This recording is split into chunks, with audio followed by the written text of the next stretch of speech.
तो आज का क्वेश्चन है टोटल डिकोडिंग मैसेजेस। तो इस क्वेश्चन में हमें एक न्यूमेरिक स्ट्रिंग दे रखी होगी और अगर ए की वैल्यू 1 है, बी की वैल्यू 2 है, सी की वैल्यू 3 है and so on till Z की वैल्यू 26 है। तो हमें बताना है कि ये जो इनपुट स्ट्रिंग है ये कितने अल्फाबेटिकल स्ट्रिंग्स के कॉम्बिनेशन से बनी है। सो फॉर एग्जांपल अगर हम ये स्ट्रिंग ले लें ए बी सी, तो ए की वैल्यू 1, बी की वैल्यू 2, सी की वैल्यू 3, तो उससे भी हमें ये स्ट्रिंग मिल जाएगी, न्यूमेरिक स्ट्रिंग। और अगर हम एल सी ले लें तो एल की वैल्यू 12 और सी की वैल्यू 3, तो उससे भी हमें ये स्ट्रिंग मिल जाएगी। और अगर हम स्ट्रिंग ए डब्ल्यू ले लें तो ए की वैल्यू 1 और डब्ल्यू की वैल्यू 23, तो इससे भी हमें ये स्ट्रिंग मिल जाएगी। तो इसका आउटपुट 3 आ जाएगा। तो इस क्वेश्चन को हम लोग रिकर्जन की हेल्प से कर सकते हैं और उसके बाद में उसको मेमोराइज करके डीपी पे लगा सकते हैं। तो इस क्वेश्चन में हमें ध्यान ये देना है कि एक कैरेक्टर या तो 2 नंबर से मिलके बना होगा, अगर उस नंबर की वैल्यू 26 से कम है, या तो फिर वो एक नंबर से मिलके बना होगा एक कैरेक्टर। फॉर एग्जांपल ए यहाँ एक कैरेक्टर से मिलके बना होगा, बट डब्ल्यू यहाँ 23 से मिलके भी बन सकता है।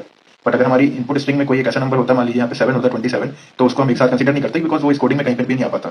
और सिमिलरली अगर कोई 06 होता है 07, तो वो भी हम एक साथ कंसीडर नहीं करेंगे। 06 या 07 को अगर यहाँ पे 0 होता तो 1 0 10 कंसीडर कर सकते थे, पर 03 उसको एक स्ट्रिंग नहीं कंसीडर कर सकते बिकॉज 03 एक इनवैलिड कोडिंग हो जाती। तो इसका रिकर्सिव ट्री कुछ ऐसा दिखेगा। तो अगर हम पहले 1 को ले लें तो बाकी इनपुट स्ट्रिंग हमारी 23 बचेगी, और अगर हम 12 को ले लें तो इनपुट स्ट्रिंग हमारी 3 बचेगी। तो सिमिलरली आगे ही इसको एग्जीक्यूट करेंगे और देखेंगे कि जब हमारी इनपुट स्ट्रिंग एम्प्टी हो जा रही है तो वहाँ से 1 रिटर्न कर देंगे, क्योंकि बेस केस हमारा हो जाएगा कि अगर इनपुट स्ट्रिंग हमारी एम्प्टी है तो वहाँ से हम 1 रिटर्न कर दें। तो इस क्वेश्चन में ऐसे ही देखेंगे और फिर इन दोनों का सम हमारा आंसर हो जाएगा।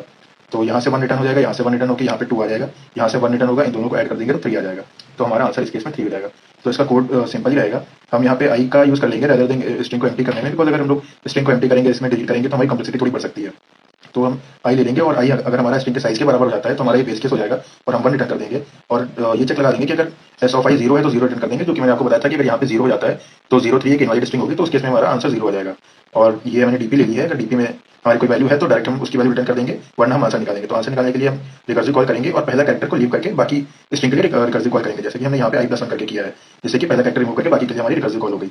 फिर आगे के लिए चेक करेंगे कि अगर i+1 स्ट्रिंग के साइज से कम है, विच मीन्स कि स्ट्रिंग का साइज 2 या 2 से बड़ा है, तो उस केस में हम लोग नंबर निकालेंगे उस स्टार्टिंग के 2 कैरेक्टर्स का। और अगर वो नंबर 26 से लेस है, I am talking about this case जहाँ पे हमने 12 ले लिया और हमारी इनपुट स्ट्रिंग 3 बची, तो अगर ऐसा है तो यहाँ पे हमारी ये 12 है, तो 12 हमारा 26 से लेस होगा, तो उस केस में हमारे हम i+2 करके अगली रिकर्सिव कॉल कर देंगे, जैसे कि हमारा इनपुट स्ट्रिंग मान 3 हो जाएगी, बिकॉज क्योंकि हम यहाँ पे उसको i से हैंडल कर रहे हैं। और फिर अगली रिकर्सिव कॉल करेंगे, उसका आंसर हम बेस में ऐड कर देंगे और आखिर में बेस रिटर्न कर देंगे, उसको डीपी में स्टोर भी कर लेंगे।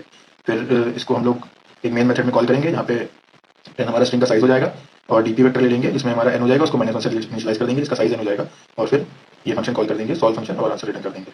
थैंक्स।